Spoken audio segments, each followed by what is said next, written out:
بسم الله الرحمن الرحيم. عن عبد الرحمن بن سمرة رضي الله تعالى عنه قال قال رسول الله صلى الله تعالى عليه وسلم في الحديث ما ضر عثمان ما عمل بعد اليوم رواہ الترمذی۔ نبی کریم صلی اللہ علیہ وسلم نے ارشاد فرمایا، عثمان آج کے دن کے بعد جو مرضی عمل کریں ان کے لیے نقصان دہ نہیں ہے۔ دوستو 18 ذی الحج سیدنا عثمان غنی رضی اللہ تعالیٰ عنہ کو یوم شہادت ہے، اور حضرت عثمان غنی کی دین اسلام کے لیے بے شمار خدمات ہیں، اور خاص طور پر مالی خدمات۔ صحابہ کرام جب مدینہ منورہ میں تشریف لائے تو پینے کے لیے میٹھے پانی کا کنواں نہیں تھا، تو حضور علیہ الصلوۃ والسلام نے ترغیب دی، میں یشتری بیر روما، حضور نے فرمایا جو بیر روما کو خرید کے مسلمانوں کے لیے وقف کرے اس کے لیے جنت کی ضمانت ہے۔ حضرت عثمان غنی رضی اللہ تعالیٰ عنہ نے اپنے مال میں سے بیر روما کو خرید کے مسلمانوں کے لیے وقف کیا۔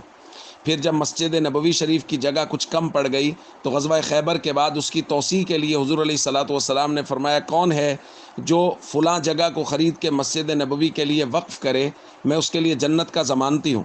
حضرت عثمان غنی رضی اللہ تعالیٰ عنہ نے مسجد نبوی شریف کے لیے جگہ خرید کر وقف کی۔ پھر اس کے بعد آیا غزوہ تبوک، بہت اہم غزوہ کہ اس کے اندر موسم اور حالات کے اعتبار سے بے حد سختی تھی، اسی لیے حدیث میں اس کو جیش العسرہ کہا جاتا ہے۔ حضور علیہ الصلوۃ والسلام نے صحابہ کرام کو ترغیب دی مال خرچ کرنے کی۔ حضرت عثمان غنی کھڑے ہوئے، کہا علیہ مئۃ بعیر باحلاسها واقطابها یا رسول اللہ، یا رسول اللہ 100 اونٹ ساز و سامان سمیت میرے ذمہ ہے۔ پھر حضور علیہ الصلوۃ والسلام نے دوبارہ ترغیب دی تو پھر کھڑے ہوئے، علیہ مئۃ بعیر باحلاسها واقطابها۔ پھر حضور علیہ الصلوۃ والسلام نے ترغیب دی، پھر کھڑے ہوئے، علیہ 300 بعیر باحلاسها واقطابها۔ علماء نے لکھا ہے مختلف روایات کو جمع کریں تو 900 اونٹ ساز و سامان سمیت حضرت عثمان غنی رضی اللہ تعالیٰ عنہ نے اس غزوہ میں دیا، اور 5 کلو سونا حضور علیہ الصلوۃ والسلام کی خدمت میں پیش کیا۔ اور جب وہ دنانیر حضور علیہ الصلوۃ والسلام کی خدمت میں پیش کیے گئے تو حضور نے اپنی گود میں ان کو ڈالا، اور حضور ان کے ساتھ گویا کھیل رہے تھے اور یہ فرما رہے تھے، ما ضر عثمان ما عمل بعد اليوم۔ تو دوستو صحابہ اور اہل بیت کی قربانیوں سے اور ان کے ایثار سے دین صحیح شکل میں ہم تک پہنچا ہے۔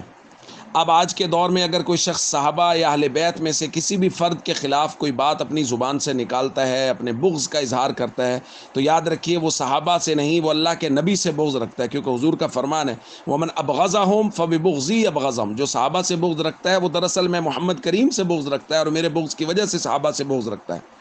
اس لیے جو شخص صحابہ اور اہل بیت کے صحابہ میں سے کسی بھی شخصیت کے بارے میں کوئی نازیبا بات کہے، نازیبا جملہ کہے، اس کی بات قطعاً نہ سنیں، کیونکہ یہ قرآن کے خلاف بات کر رہا ہے، نبی کریم صلی اللہ علیہ وسلم کے فرمان کے خلاف بات کر رہا ہے۔ السلام علیکم ورحمۃ اللہ وبرکاتہ۔